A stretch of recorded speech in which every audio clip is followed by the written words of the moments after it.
welcome back to Cyclomania. Today we are talking about disc brakes, specifically hydraulic disc brakes.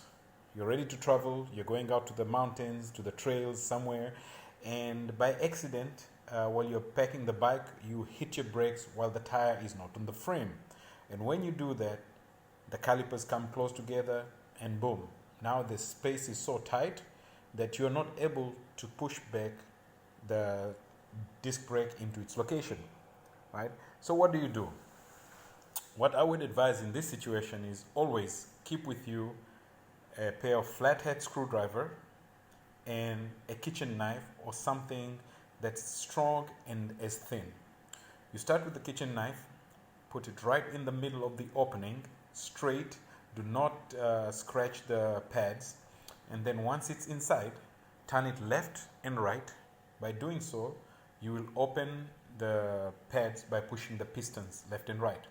When you're done, take a screwdriver, the flathead screwdriver, and push it straight in. Do not scratch the brake pads.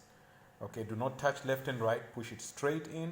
Once you have opened this, you should be able to put in your wheel back where it needs to go, because the disc brakes will be able to slide in between the calipers. Alright, we hope you find this video useful. Share it with others and see you next time.